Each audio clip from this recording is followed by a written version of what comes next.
No confidential information.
Aloha, welcome everyone. I'm Roger Jelinek, Executive Director of the Hawaii Book and Music Festival, and welcome. We'll start the webinar when more people have come in about 2 or 3 minutes. Mahalo.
Okay, Connie, I think we should start. Thank you, Roger. Hello to everyone. My name is Connie Hale, and I'm happy to say I've participated in this Hawaii Book and Music Festival for many, many years. I do regret that we're not under a tent in Honolulu, but what a privilege it is to have you all from many islands and continents. And I want to thank Roger especially for having me back on stage for this event. Roger is someone who has been incredibly supportive of all Hawaii writers, and he has been instrumental in helping me get the Oahu Writers Retreat off the ground and into an annual gathering that's now lasted 8 years, even through COVID. So before I introduce our guest, I'd like to encourage all of you to pose questions in the chat, and I will incorporate them into our conversation and leave a little bit of time at the end so you can ask your questions tonight. One of the great pleasures of participating in the festival is discovering new writers. And this year, I, along with countless readers, critics, and other writers, have become acquainted with Tinghui Zhang through her debut novel, Four Treasures of the Sky. The book has received extraordinary praise, and having read it, I understand why. And each email I get from Roger about it has at least a few more absolutely over-the-top adjectives, all I might say deserved, Jenny. But I should note that while this is Jenny's first novel, she has been an accomplished writer for many years, especially in the essay form, or I especially enjoy her essays, I should say. She's a senior editor for the Adroit Journal, and her work has appeared in Apogee, Catapult, the Rumpus, HuffPost, The Cut, and Hello Giggles, which I had to include. She holds an MFA from the University of Wyoming. So Jenny, welcome. It's nice to have you here. Thank you so much for having me. Thank you to the Hawaii Books and Music Festival. You know, there's something kind of disembodied about Zoom. We're all in these little boxes and on a monitor. And I wonder, Jenny, if you could tell us exactly where you sit tonight, where you live, where you write, and what you do when you're not writing. Oh my goodness. Okay, yes. So I am currently in Austin, Texas. It is where I live. It is 10 o'clock for me right now. So it is truly nighttime. I am at my boyfriend's house, which is not usually where I do my writing or my Zooming. But yeah, normally on a normal day, I would be writing in the 3 to 5 p.m. slot in my apartment, which is kind of 10 minutes from here in front of a window that faces the back of a grocery store. So it's not the most inspiring sight, but it is my writing spot. And I know that you, if I have your biography right, you were born in China and then you moved to, of all places, Oxford, Mississippi, and then eventually to Austin and went to the University of Texas. So this already right off the top of the bat tells us that your book is not autobiographical. It features a character named Dayu who lives in China, is born in China in the late 19th century. Can you tell us a little bit about her family and her village in China? Just to give us a grounding in the novel. Yeah, so when we meet her, she is, I believe 13 is where the novel begins with her narration. But basically, she is born in a fishing village that's a few days away from this port city. She has a very loving childhood with her parents and her grandmother. She learns how to garden at a young age, and her parents are also, they weave tapestries and sell tapestries. So she learns from a very young age just to appreciate art, I would say, and has ideas about beauty because of these experiences that her parents. We talked about having you read a passage from the book just to give our viewers a sense of your voice, and perfectly the first passage that you selected actually features her in the garden with her grandmother. So maybe you could read that, and that'll give readers a sense of your voice as well as the setting of when the novel begins. Yeah, absolutely. Okay, so This is from the beginning of the book, so there are no spoilers. Yes. Okay. In that garden, I learned to care for living things. I thought it perplexing that a thing could be called living, yet be so slow to show its capacity for life. I wanted immediacy, for a bud to turn into a ripe fruit in the span of a day. But there were many things my grandmother wanted to teach me about gardening that did not have to do with gardening. Impatience was one of them. We grew hairy ginseng, turnips that looked like white slippers, and cucumbers with wrinkled skin. We planted green peppers in the sun and dried strained green beans on wooden poles, their long finger-like bodies reaching limply for the earth. The tomatoes were sensitive and needy, so we tended to them often, caressing their yellow-green skins that strained with a mysterious energy. You know, one of the reviews that I read of your book called your voice earthy and lyrical, and it strikes me that that is a perfect passage to illustrate both of those qualities in your voice. Now, your grandmother, if I understand correctly, your grandmother still lives in China, and you've even written an essay about her in your novel. Is she a part of this book in any way? Did you draw on your own relationship with your grandmother in painting this incredible portrait of a family that enjoyed a lot of intimacy around the table in the house, and a grandmother and a granddaughter who enjoyed a lot of intimacy? Did you draw on your own family? Did you draw on any memories? Did you leave too early from China to have memories? I left at, I think 5 years old. So I do have memories of, like, flashes of experiences or like a picture of just a scene, but I don't have much context for that scene. But for this book, my grandmother on my dad's side is still in China, and I didn't really draw on our relationship or her for inspiration for the grandmother in this book, just because our relationship is a little more complicated than the kind of like strictly loving relationship that is in this book. But I did draw on, I came to the States with just my parents. We don't have any other relatives here. So, from the time I came over, it was just the three of us. And it felt like a very intimate and small core, I think, for all three of us. So in that case, yes, I did draw on that kind of intimate feeling of just having kind of everything that you would ever need as you go through life in that family unit. So any parallels between you and Dayu, though, end pretty quickly in the book, actually, 60 or 80 pages in, when she is 12, 13. Mm-hmm. Tell us what happens to her. Yeah, so I think you're right. It does happen when she's 12 that, she's living this wonderfully happy life with her parents and her grandmother in this fishing village. And then one day her parents disappear and they don't come back, and she has no idea where they've gone. And a few months later, they receive word that her parents have been arrested, and they don't know the details of the arrest.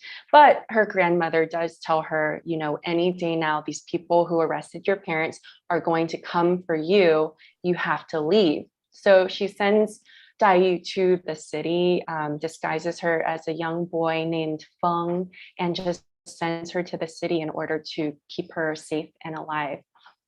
So that's kind of the the book begins when Dayu has been in the city for a while, and she's actually kidnapped at a fish market, and that kind of sets off the entire book.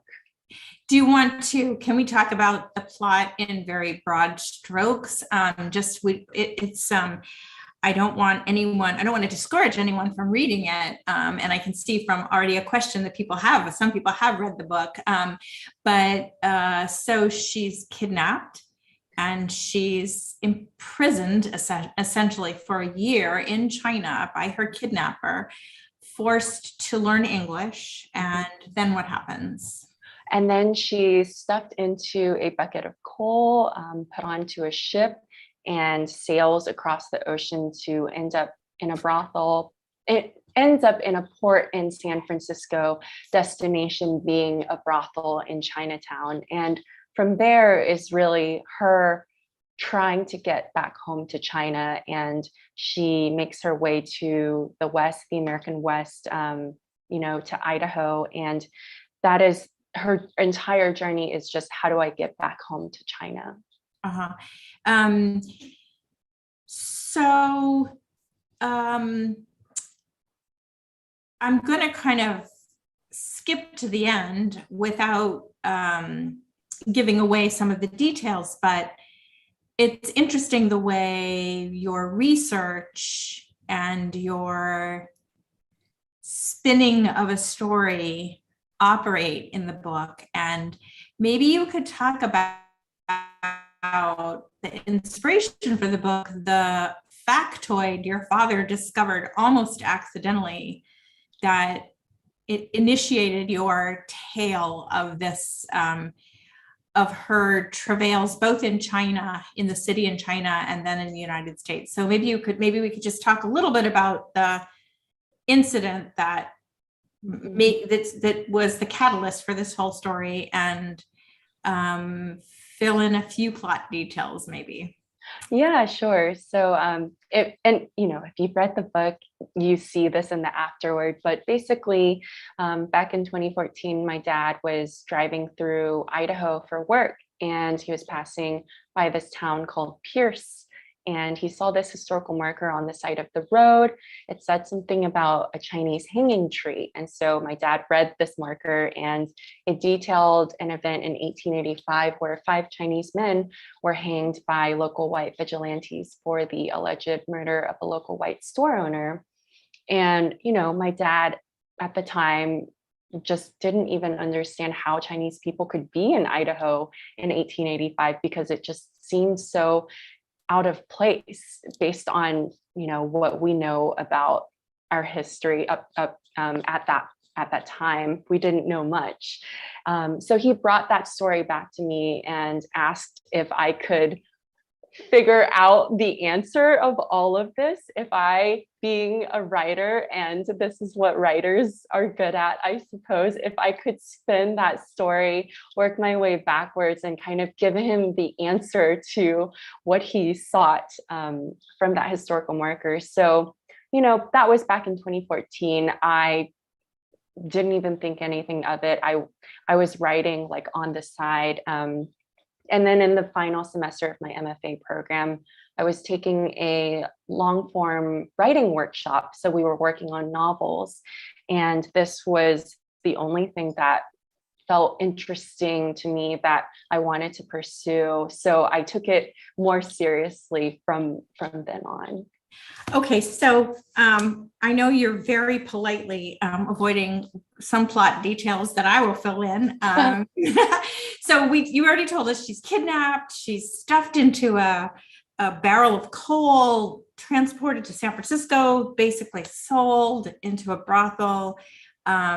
She manages to escape the brothel to get to Idaho with someone she meets, and more horrendous things happen in Idaho. She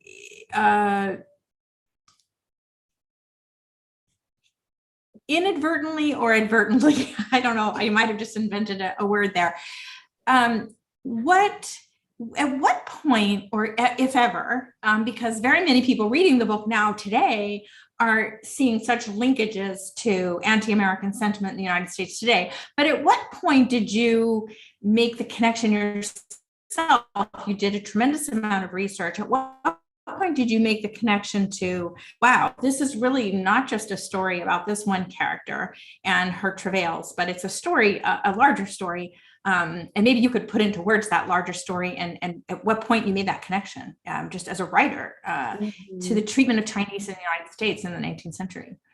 Yeah, I think, the way I approached this story was I was looking at that event that my father was telling me about. And even in doing the research around that event, you discover, oh, this wasn't an isolated incident. There were a lot of, these kind of anti-Chinese violences that were happening across the Pacific Northwest at the time. But even then, I didn't know the extent of just how bad it was. So when I settled on writing from Dayu's point of view, I thought, okay, we're eventually going to reach this, event in Idaho. I don't know how she's going to get there, but I'm going to do the research around how any of this is possible. How were girls getting to the United States during this time? What was the Chinese immigrant experience like in the West? And even, I was writing about this girl's journey, but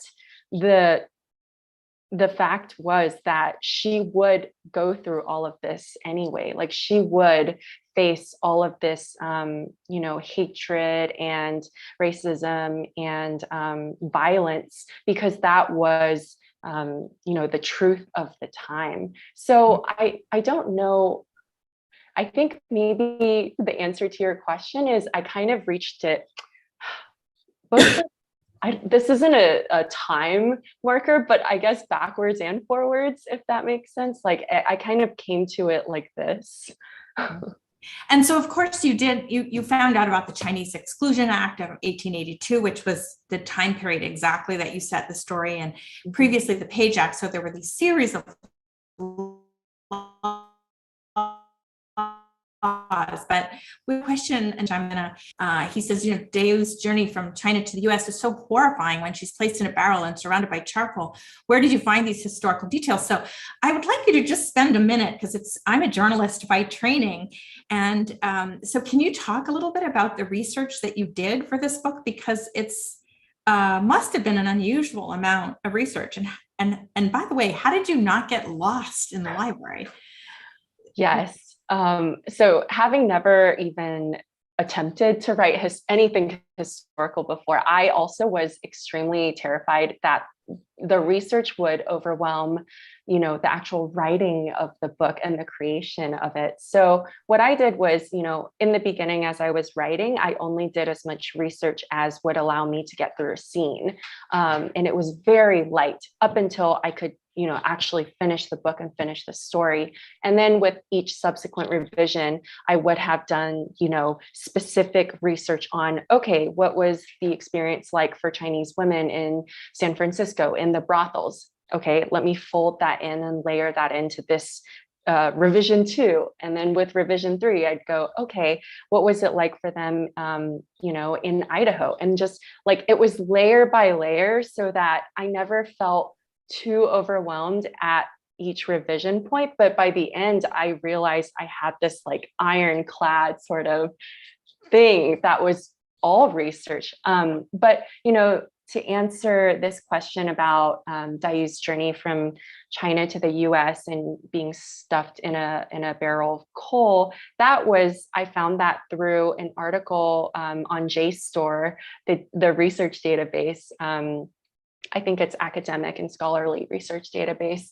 But, I just did what I think any person would do when they're searching for information. I just went and typed in every iteration of, the topic and surrounding topics. And I found this piece of scholarship that talked about how, they would stuff girls into buckets of coal or crates of china and ship them across the ocean to get them to the brothels.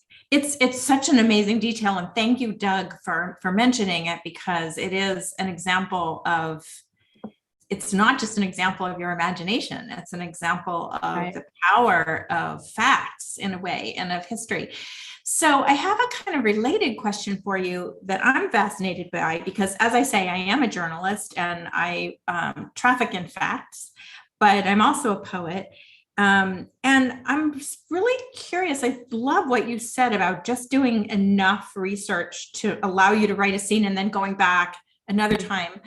But I wonder, were there moments, it's kind of a right brain, left brain competition, isn't it? Between doing the factual research and immersing yourself in facts, and then also storytelling. And as we've already seen, your voice is very poetic and lyrical.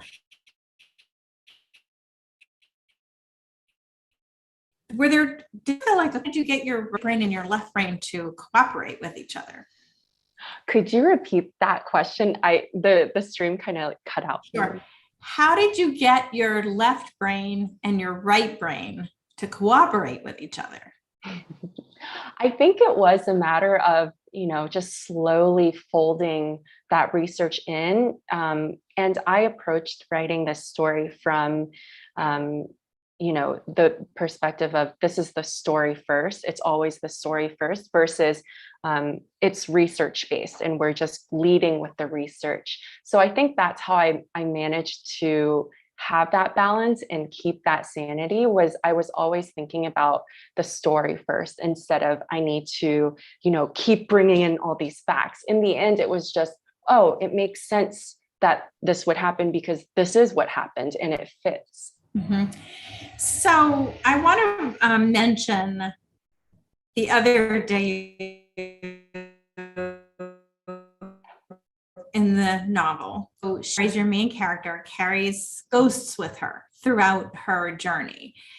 And so in addition to this being a historical novel that lays bare the human tragedy of the Chinese Exclusion Act, For Treasures of the Sky is also a work of magical realism, or surrealism, you could call it, magical realism. It has also been called, improbably, a Western. So can you talk about the genre of this book and whether you thought about the genre when you were writing it? I know when you're a writer, you have to think about the genre once it's being published, because you have to decide where in the bookstore it's going to be, what shelf it's going to be on, what other books it's going to be near. And you have to pick metadata for Amazon so that readers find the book. So you have to think about it once the book is done. But how did you think about genre while you were writing? And do you think genre even matters? I have such a, I guess it might be rebellious, I don't know, but honestly, no, I didn't think about genre. I didn't even think about it as historical fiction, even though it, it very much is. But I remember when I was just starting out writing this book, I asked one of my friends who's a bookseller, so she reads a lot of books constantly, and I asked her, do you have recommendations for historical fictions that aren't historical fictions?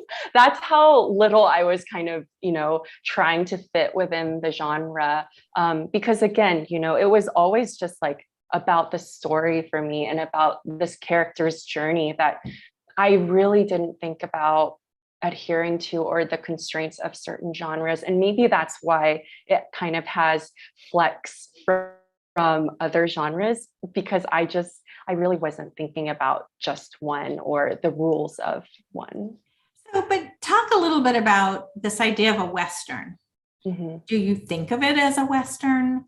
You were in Wyoming when you were working on it. You were in the American West. The characters are, all the main characters are Chinese. Even one of the characters who's Chinese American, he was born in the United States, Nelson.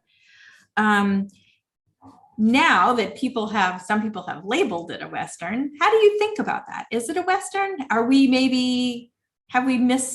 we had the wrong idea about what Westerns are? Have Westerns been as myopic about American history as many things have been? Like, just, how do you think about it now? And how do you think about your book revealing something to us about the American West? Yeah, I certainly never, as much as I didn't think about genre, I also never considered it a Western, despite the fact that it is set in the American West. And that's largely due to the fact that, as a genre, I never felt like I was reflected or included in the kind of canonical Western genre. And, we think of cowboys, we think of John Wayne. We certainly don't think about Chinese people when we think about Westerns. So I was honestly shocked to hear other people telling me it's a Western and asking about my thoughts on the Western genre. But I've said this in a couple of interviews. We are seeing this kind of resurgence, or not even resurgence, but a surgence, I guess, if that's a word, a surge perhaps of voices who previously were not included in the West, now kind of writing themselves back into the West, because it's not rewriting the West.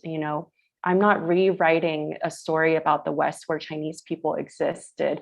I am writing about a West where Chinese people did exist. So in that sense, people have called it a new Western genre. And if that's the case, then I'm truly happy to be included in it, because I do think it's important that we shed light on stories and experiences that really did exist that are being or have been forgotten or excluded. And we'll come back to this topic. There are a couple of great questions from the audience that we'll come back to, but I want to, for a moment, just stick with the story and the storytelling, and a couple of elements. There's one thing I kept thinking. I mean, if it's not a it's not a typical Western, and it's not a typical Hollywood novel either, in that one horrible, bad, tragic thing after another keeps happening to this girl, and her life is Job-like in the unrelenting difficulties that she faces, and you keep waiting for someone with this much spirit and grit to finally catch a break, and it doesn't happen. Were you ever tempted to have something work out for her?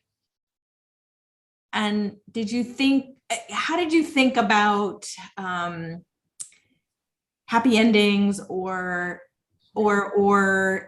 tragedy? Just how did you think about what you were doing? And there's some interesting comments throughout the book about tragedy. In fact, Dayu says, I think, something like, looking at herself in the mirror in the brothel, I'm beginning to see that tragedy makes things beautiful. So could you talk a little bit about, were you drawn to a tragic story?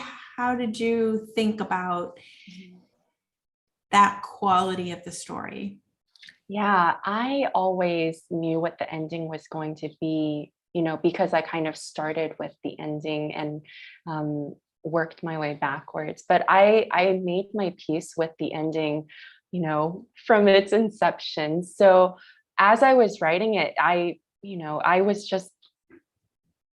wanted to tell that story. And it is interesting for me hearing people's reactions to the book and saying, oh, one bad thing after another happens to her. It's so heartbreaking. I'm so sad. And I think when I was writing it, I was less concerned about the physical journey, to put it as vaguely as possible. It was always about her kind of personal, spiritual journey and her relationship with herself. That was the paramount thing for me in this book. Well, that brings up, I want to go back then to Dayu Lin, and Rosa, one of our listeners, has said she's asking for a Chinese friend in California who can't sign in. Is Dayu's name inspired by the character of the same name in Dream of the Red Chamber? So bingo. Maybe you can talk a little bit about the character that I mentioned as a ghost earlier. And I think what you were just talking about is the interior journey, her coming to understanding herself had partly to do with this other character that sort of lives in her, right? So maybe you could talk about Dayu Lin a little bit. Yeah. So excellent question. The answer is yes. Her name is inspired by this character from a very real Chinese novel called Dream of the Red Chamber, and her name is Lin Jiayu. And in that book, it's one of the four great classical novels of China. So everyone in China knows it and has studied it. But in that book, this character, Lin Daiyu, she has a very tragic life. She's an orphan. She is very sick for most of her young life. And then the boy that she loves ends up marrying someone else in the end. And it kind of causes this chain reaction that leads to her death.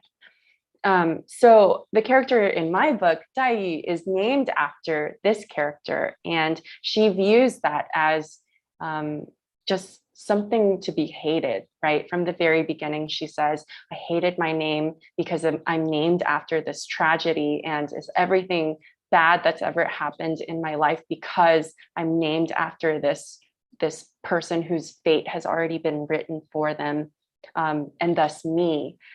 So when I talk about the kind of spiritual journey and the relationship with herself that I was very interested in, it was that kind of dynamic of her wanting to escape from her name and understand, her relationship with her name. That's a part of the journey for her. Mm-hmm. So let's see, there's I'm trying to integrate the questions as we talk. I did have a question about the emotional cost for you of writing this book. Did it ever get you down? Some of the research, some of the stories of you hadn't, from what I understand, stories, you hadn't really known the story of the incredible hatred and discrimination against Asian Americans in the United States. Well, it always was there, and it hasn't ended. Mm-hmm. How did you manage that as a writer, just kind of to not get sunk a little bit by your material?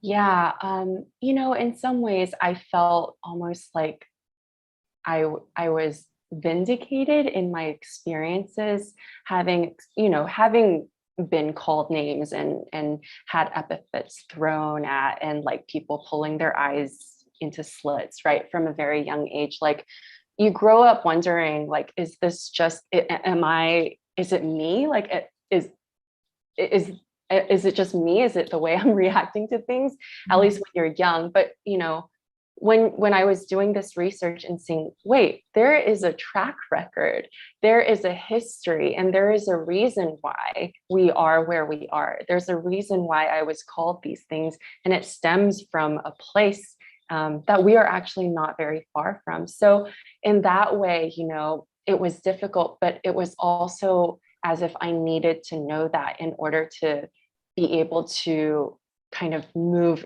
forward with that information. And your question about how did you kind of, as a writer, just like be able to deal with that? Yeah, keep going. A large portion of this book I did write right when COVID was entering the US and taking over, and there was a lot of rhetoric around how it was a fault of Chinese people.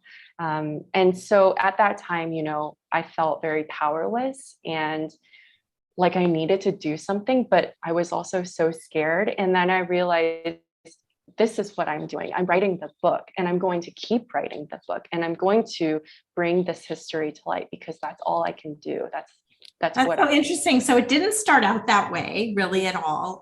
Probably some of the research enhanced or informed your feeling, and then interesting the way the times influenced your sense of purpose, I guess you could say, your mission in writing it.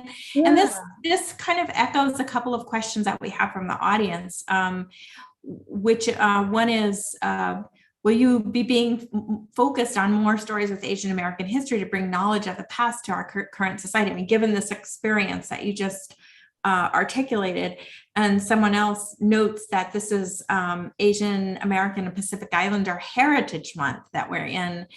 And do you have thoughts on the voice that Asian Americans should have today in this time of civil unrest? I mean, obviously, what you were just talking about is bringing your voice as a writer and telling this story to give voice to something that needed to be told. But have you been changed by this experience in terms of maybe a new purpose, or are you still very grounded in just the storytelling? I think it can be both. I don't think it has to be either or, because I do think all art is a political act. I think, just by simply creating something and like telling a story, that is action. I have seen, and I've actually been very surprised at how many people read this book and tell me, both Asian and not Asian, tell me, I had no idea about the Chinese Exclusion Act, or I had no idea about these things that happen. And that's surprising to me too, because again, I thought it was just me. So with that, I feel like just by writing this book, I have contributed in some form or fashion, however big or small. And I think to the question about, like, what can we do in this moment? I think it really is a matter of telling our stories, or telling the story that you want to tell, because that's important. Mm-hmm. There are a couple of things. Of course, there's the content of the book and the story that you're telling, and the discrimination that this character faces, and the bits that we get of what the China of her childhood was like. So there's a lot about the book that makes it a book by a Chinese American, or tells us some things about China and the experience of Chinese Americans. But there's some other things that I think are in the book that I wanted to ask you about, just as a storyteller. And one of them is the idea of fate and the wrestling with destiny of this character, and the extent to which she's in control of her own destiny, and there are forces larger than her that control her. I think about this a lot because I have a lot of ambivalence myself about fate. It seems like an antiquated idea, and we're modern women, aren't we? But there are things that happen in life, and you start to think about fate differently. So I wanted to ask you, just, how did you think about fate in the context of this character and in the context of your novel? And is it a modern idea? Is it an antiquated idea? Where did you come out after writing about this character and her idea of fate? I mean, the way that she faced her own destiny and the way destiny shaped her. Mm-hmm. How did you think about that theme in the book? I think where I landed, because I'm similar to you, where I'm very much, I want to be a self-actualized person, but then things happen and I think, okay, that can't just be me, right? But where I landed for Dayu's journey is, in the book, is it is just what you choose to believe, I think. And I hope I'm not spoiling the book in saying that I think that's the conclusion that she also chooses to believe. Mm-hmm. Yeah, in her case, her name ends up being, her fate is in her name in a way. And then the other aspect of the book that I just loved, and I see one of our audience members, Andrea, loved as well, and it is so much a part of this story, the way you integrated it, but also must be a part of your own identity as an Asian American woman, is calligraphy as a leitmotif in a way throughout the book. And perhaps you could explain, when she's still in the city in China, she finds a school of calligraphy and finds a very little bit of food available to her by cleaning up and being kind of well, not a slave, but she helps this calligrapher.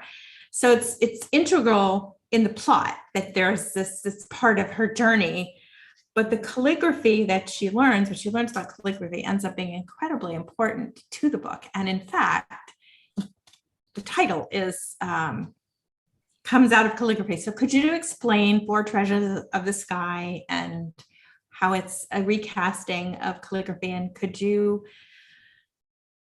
maybe answer Andrea's question, which is, she's responding to the way that you describe calligraphy and the way that you decode Chinese characters. And she said, did your publisher readily agree to do this? So maybe we could start there with Andrea's question, and you could talk about the role of calligraphy in the book. Yeah, so, as you mentioned, she takes up with a calligraphy master named Master Wang. And, from the time that she kind of serves as an apprentice, I would say, but she is taught, the foundations of calligraphy. And in doing my research around just the different schools of thought that exist within the calligraphy practice, I realized there's so much about philosophy and morality and various religions that are present in the way that these scholars have thought about calligraphy throughout the ages. And how could I not include that? It was basically me finding all this really interesting information and selfishly wanting other people to know it as well. Because I think we think of calligraphy as this kind of esoteric, like mystical practice, but maybe that's what this book is also trying to do, is just make it something that's familiar. But for the purposes of the novel, Dai uses calligraphy as kind of her framework for understanding the world around her, and it is almost the thing that keeps her grounded when all of these horrific things do happen to her. It's her way to make sense of it all. And to answer Andrea's question about, because there are Chinese characters that appear as Chinese characters in the novel, my publisher, they never even questioned it. And I thought they would, but they were so wonderful. They just took it as it was and put it in the novel, in the finished product. We talked about maybe you're reading the very beginning of chapter 8 as an example. So throughout the book, Jenny or Dayu, reflects upon calligraphy and reflects upon certain words or the character, there's a wonderful example at the beginning of chapter 8 that I think illustrates the way that Jenny has integrated calligraphy into the storytelling. Okay, yes, I shall read from this. The character for Black, He, is made up of mouth, fire, and earth. Mouth sits on top of earth. Earth's tip bisects mouth. Underneath both, fire. But a mouth is pink. The earth is brown.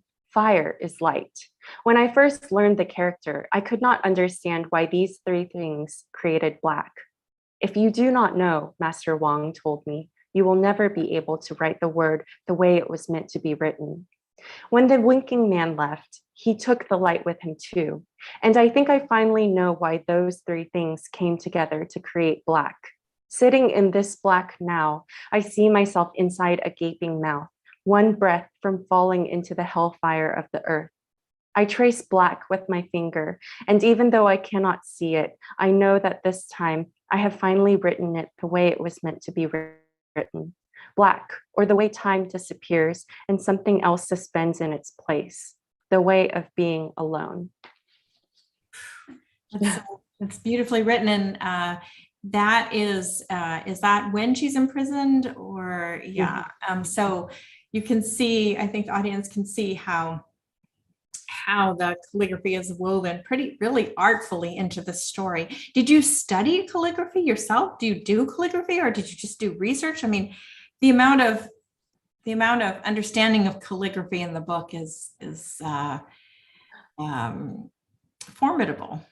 Thank you. I'm actually just waiting for the calligraphy experts out there to call me out on some discrepancy, because I'm sure there are several.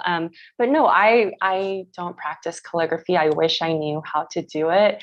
It was mostly research, but I came to it because my grandfather used to write calligraphy, and he had this thing where, like, if he was sitting, his hands would be on his knees and you could see his finger kind of twitching because he was actually, just writing characters. And that's where I got kind of the idea for Dayu to, when she's also in these situations, she kind of comes to by writing characters on her thigh. Yeah, right. Do you read, how bilingual are you, first of all, because you did come to the United States pretty young, and do you read a lot of Chinese poetry? I don't. I speak at, I've been saying I speak second level Chinese or second grade level Chinese, but I think they are very advanced at second grade in China by that point. So I would say I speak like kindergarten level Chinese. I'm not able to read it past maybe HSK like 3 designation. That is so interesting because your love of the language so comes through in the book. Your love of these characters and of the language, and of course the importance of this name. Mm-hmm. So that's interesting to me. You had me fooled. But I wonder if you could talk for a second about the Chinese language, the English language, how you live in both of them. What do you love about each, and how they independently and together inform you as a person and as a writer? Yeah, I mean, that's a huge question, and I don't know if I'll be able to answer it succinctly. But what I will say is, I think I deeply respect the Chinese language, especially because I am such a beginner at it. But writing this book really just made me respect it even more because, seeing the history and the poetics and the meaning behind each character, which, I kind of break down throughout the novel.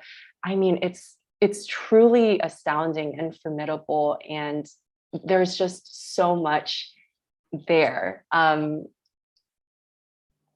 I think I wanted it when talking about my relationship to both languages. I came at 5, immediately was, taught to read and write and speak English, mostly as kind of a form of protection, I would say, to be able to assimilate and fit in quickly. And just had such a violent rejection of my native language, which is part of the reason why I don't speak it well today. But for this novel, I really wanted to write a character and a situation where, someone has their mother tongue and they are forced to learn a second language.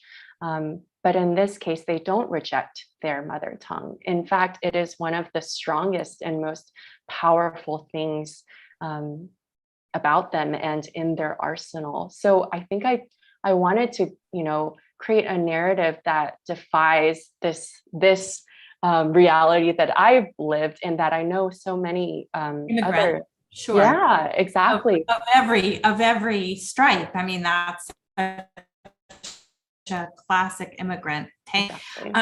Okay, so then let's talk about your other mother tongue, your other native language, English, because of course this book is really, as I mentioned before, poetical and lyrical, and a real tour de force of the writing craft.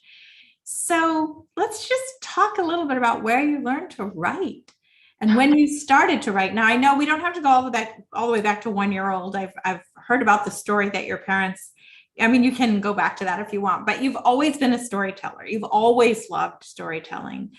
But there are a lot of people who always love storytelling and they don't write prose that's as poetic as the prose that you write. So can you talk about how you developed your own craft, how you think about the craft of writing, how you practice the craft of writing, and how you found the voice of this novel? Because this novel has a very distinctive voice. And I know that doesn't necessarily come naturally, no matter how talented you are. It certainly did not. That was just through rounds and rounds of revision and trying and and throwing things away and being disgusted with myself for some horrible attempt that I had made. But as far as coming to writing, you know, as anyone who loves to write or tell stories from an early age, you take classes and you become best friends with your English teachers, and you try to do summer writing workshops, and you read a lot. And that's kind of always just been what I've done. You know, I don't think I'll ever be done learning about how to write. And that's what I plan to do in the future to kind of better hone my craft. But I would say a large part just came from reading, and especially reading as a writer would read, which is just, you know, seeing a paragraph and thinking, why did they do that? Why is this working? How does this make me feel? You know, all of those things, just paying attention and then just trying it out. So before, I'm going to ask you to read one more passage, because we talked about maybe reading another passage that is an example of the voice of this book. But I wanted to remind the audience that we do have a few more minutes for questions if anyone has one that they'd like to pose to Jenny. But Jenny, you want to go ahead and read that passage? I think it's also from chapter 8. Oh yes, on page. Okay, yes. Okay.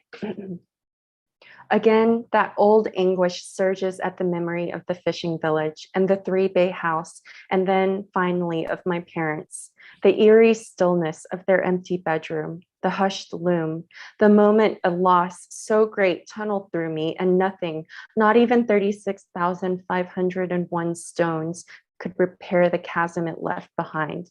Why did you go? Why did you not take me with you? Was it so easy to leave me? The characters hurl past as if on fire, deception, betrayal, rejection, and finally shame, for this anger, for this blame, for needing to forgive at all. Whatever caused them to leave was not my fault, was not their fault. I have to believe that. I have to hold on to that, or else I will never resurface from this despair. So I'm curious as to why you picked this particular passage. What does it reveal to you about what you learned about voice, or the process that you went through to arrive at the voice of the novel? Yeah, I think I picked this because there is a very, for me at least, a very noticeable rhythm and kind of like pacing at a line level for this passage. And I think if I were to pinpoint one thing about myself as a writer, it would be that I think I'm very, I think a lot about how something sounds and the rhythm and the musicality of it. So this passage for me is an example of cadence and rhythm and staccato even. I'm sorry to be pulling all of these kind of like music words, but that's how it works. Yeah. And that's so interesting, because that's probably what I would have said also looking at it. I noticed the shortish sentences. The sentences are uncomplicated. In a way, I often use the word staccato also to refer to writing that has this kind of cadence. But what is the trick to me, if it's just staccato and if it's just short sentences, it sounds like a Dick and Jane novel. It sounds like a children's book. So what these short sentences allow you to do sometimes is really maximize vocabulary and detail. And so when you have things like 3-bay house, or I love it that you got not even 36,501 stones. When the sentence is so stripped bare, you can have these really alive images, and they are very alive in the sentence. They don't get lost in the sentence. So there's that balance between the detail, which gives so much feeling and spirit, and sometimes the sound of the word, but deception, betrayal, rejection. So, longish words, but arranged in such a way that they're felicitous to listen to. So thank you for picking that passage out. I think it's a great illustration of what you do and this this voice of Dayu. So I thank you so much. Is there anything, we're just about at the hour, but I wonder if there's anything that we left out that you would like to share with the readers, or anything else about the calligraphy or the writing of the book. Was there a surprise? What was the biggest surprise to you? The biggest surprise to me was that I could write a book at all, to be honest. I mentioned, and you said, like, I'm an essayist, right? My experiences in writing short stories for my MFA class, as we all do for creative writing workshops, we write short stories usually, or these personal essays. So I am truly surprised that this is a book at all. Well, I wanted to, just as a last question, go back to, forgive me for looking at the questions again, but do you feel, do you think you'll go in a different direction entirely in your next book, or is one of the things that surprised you about the journey of writing this book such that you may stay in this historical fiction about Chinese Americans? Like, where do you end up in thinking about your next story or your next novel? I know you're working on one.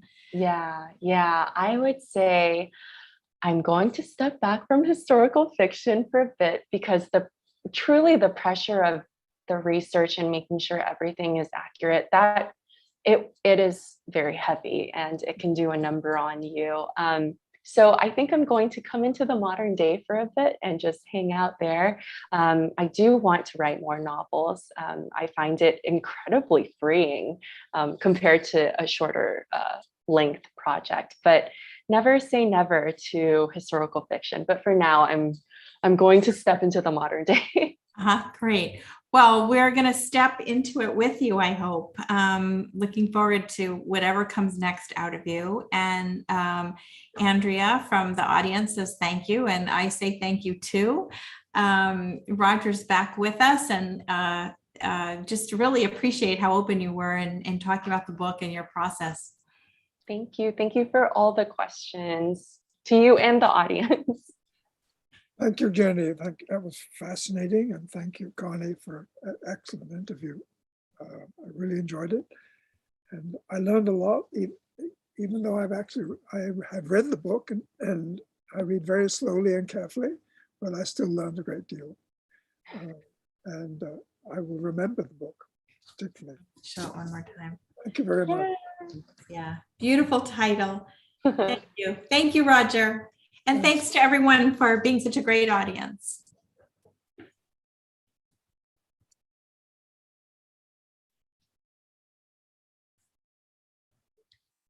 Okay, thanks.